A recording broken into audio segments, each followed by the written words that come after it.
Anti incumbency आसान नहीं होती किसी भी पार्टी के लिए। मनोज, जब हाँ आप कंप्लीट कर लीजिए सर। हाँ, जब तक कि मैं कह रहा हूँ संगठन ऐसा ना हो जैसा आरएसएस के सपोर्ट से होता है। गुजरात देख लीजिए, मध्य प्रदेश देख लीजिए, बीजेपी का जो संगठन है, आप उसमें से आरएसएस का पक्ष निकाल दीजिए तो बाकी पार्टियों के बराबर खड़ी हो जाएगी। अच्छा, तो ये जो ताकत है बीजेपी की, या आप कहें कि उसका जो प्लस पॉइंट है, वो बहुत बड़ा अंतर डाल देता है। तो खैर मतलब आपकी पिछली बार की बात में और अब की बारी बात में बहुत अंतर दिखाई दे रहा है। प्रदीप जी मान रहे हैं कि फाइट में बीजेपी आ चुकी है। आपका क्यों मत बदला है बंगाल को? बदलने का बहुत सारा, एक तो एसआईआर का मैटर है ही। एसआईआर में दो तरह की बातें वहां पे, जैसे और सर्वे किया आपने कि नहीं किया? हाँ, सर्वे चल रहा है और वहां हम लोग जा भी रहे हैं और फिर 6 को जा रहे हैं। आपको पहले भी बताया था कि हम लोग 5 दिन रखकर आए थे, फिर जा रहे हैं। टीम वहां पे ऑलरेडी काम कर रही है। कितने बजे बताएंगे? नहीं, वो तो बताने का थोड़ी समय है, लेकिन इतना जरूर मैं बताऊंगा कि जो स्थितियां वहां पे थी, यदि आप 2021 का आप लेकर चुनाव चलेंगे, उससे ज्यादा इस बार परिवर्तन दिखेगा। दिखने का कारण क्या है कि जब एसआईआर का मामला आया है, अभी 58 लाख लोगों का कटा हुआ और अभी कहा जा रहा है कि 1.25 करोड़ के करीब और लोगों का कट सकता है। इतना बड़ा नहीं भी कटेगा तब भी आपको मैं बता रहा हूं कि भारतीय जनता पार्टी के लेकर क्यों है। इसमें बहुत सारे ऐसे हिंदू वोटरों का नाम कटेगा जिसके ऊपर बार बार ये कहा जा रहा कि ये बीजेपी के वोटर हैं, लेकिन ये बीजेपी के वोटर हैं लेकिन वहां रहते नहीं है, या उनका वहां पे जबरदस्ती एक तरह से पिछले कई चुनाव से नाम था, जिसको टीएमसी के जो लोग थे जो जाते थे और बूथ पे पोल इस्तेमाल करते थे, उसमें बहुत बड़ी कटौती होगी। तो यहां पे कहीं ना कहीं टीएमसी को नुकसान होते हुए दिख रहा है। हुमायूं कबीर जो है, एक बात वहां के मुसलमान अभी वोट के ऊपर नहीं बोलता, कहता वो तो चुनाव आएगा तो देंगे, लेकिन इतना जरूर बोलता है कि उत्तर प्रदेश में किसी ने नहीं सोचा, कम से कम वो अपने आप को हिंदू किसी भी धर्म से नहीं जोड़कर उनको मानना है कि मेरे लिए तो हुमायूं, अकबर और ये सारे लोग हमारे लिए कुछ है, तो हमारे लिए वो कर रहे हैं तो उसमें क्या बुरा है। और उनका देखिए समर्पण की भावना है कि लोग 200 250 किलोमीटर से दूर से पत्थर और पैसे लेके जा रहे हैं। तो कहीं ना कहीं भावना जुड़ी है। नहीं, ये भावना वोटिंग के दिन तक रहेगी, एकदम रहेगी।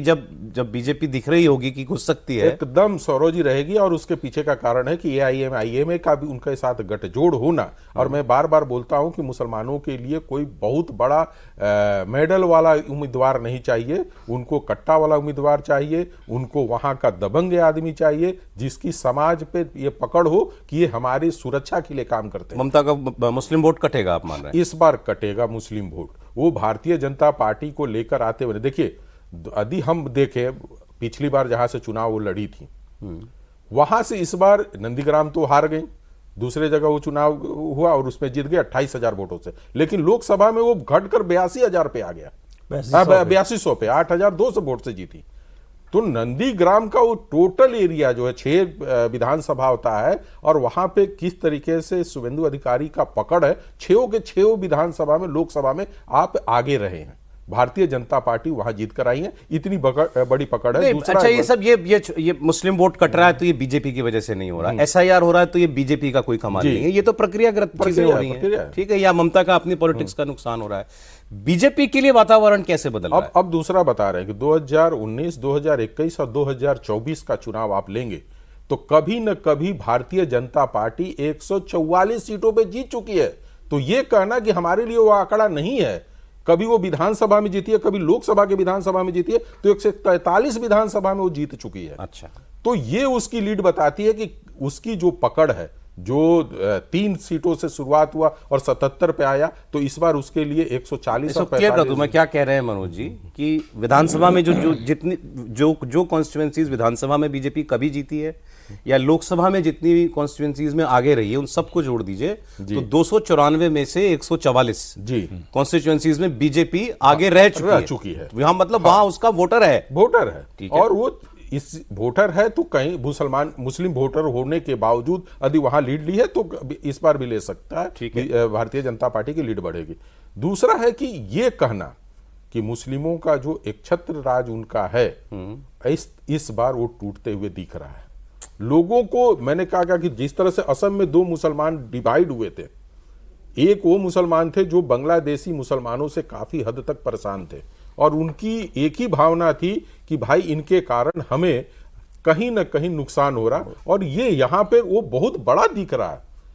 आप मुर्शिदाबाद में जाएं चाहे बीरभूम में जाएं, ये सारा एरिया वैसा है जहां पे आपको फील होगा कि अब ये डिवाइड हो रहे हैं। वो डिवाइड होके जाए, वोट में डिवाइड होके वो कहां चला जाएगा? नहीं, वो जाएंगे इसके ऑप्शन पास की बात, कबीर उनकी के पास नजर जाएंगे। में बेहतर ऑप्शन क्या है? नहीं, अगर उनको ममता के सामने हुमायूं कबीर या ओवैसी दिखाई देंगे तो चले जाएंगे दूसरी तरफ। एकदम कुछ जगहों जा पर सकते। उम्मीदवार पर निर्भर करता है, कुछ क्षेत्रों में पूरे स्टेट के लेवल पे ऐसा हो जाएगा ऐसा नहीं है। बिहार लेकिन जैसा मेजॉरिटी वोट तब भी मुस्लिम वोट ममता टीएमसी को ही बनर्जी। मिलेगा। आपका असेसमेंट क्यों बदल रहा है बिहार को लेकर, बंगाल को लेकर? जैसे स्टार्टिंग पॉइंट जो आप कह रहे हैं मुर्शिदाबाद वाली सीट हुमायूं कबीर को, तो पिछली बार टीएमसी की 22 में से 20 विधानसभा सीटें वहीं से आई थी।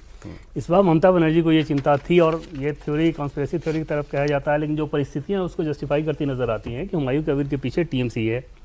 किस वजह से? कि जिस बंगाल में पॉलिटिक्स करना इतना मुश्किल काम है बीजेपी जैसी पार्टी के लिए, वहाँ हुमायूं कबीर कितनी आसानी से अपनी राजनीति कर रहे हैं, कुछ भी नहीं हो रहा उनके साथ, पार्टी बना रहे हो, सब कुछ कर रहे हो। जिस प्रकार का डोनेशन उनको मिला, ये संभव है क्या कि टीएमसी सरकार के अंतर्गत आपको इतना ज़्यादा डोनेशन एक ही दिन में मिलने लगे अगर बैकिंग ना हो तो? तीसरी चीज़ की लोकसभा चुनाव में आपने ध्यान दिया होगा कि किस प्रकार से मुर्शिदाबाद में उन्होंने अचानक से वो बयान दिया था कि 70% मुस्लिम हैं, 30% हिंदू हैं, उनको काट के भगीरथी नदी में बहा दिया जाएगा। उसके बाद ज़बरदस्त पोलराइजेशन हुआ, और जो वोट कांग्रेस की तरफ जाता हुआ नजर आ रहा था, माइनॉरिटी वोट, वो एक तरफा एकदम टीएमसी की तरफ गया, क्योंकि बीजेपी के पक्ष में हिंदू वोट करने लगे, और अधीर रंजन चौधरी वो चुनाव हार गए थे। बाद में हुमायूं कबीर ने ये बताया भी, अभी हाल के दिनों में वो इस बात को कह भी रहे थे कि ये बयान उनसे ममता बनर्जी द्वारा दिलवाया गया था। ठीक, हिंदुओं को काट के फेंक देंगे हाँ, वो भगीरथी नदी में वो बहुत ज्यादा चर्चित हुआ था, पूरे हाँ, चुनाव को उसने पोलराइज किया था। अब रह गई बात बीजेपी के लिहाज से, अगर आप देखें, बट इसी पे एक सेकंड, ये अगर मान ले हुमायूं कबीर ममता बनर्जी का क्रिएशन है, इससे उनको क्या फायदा है?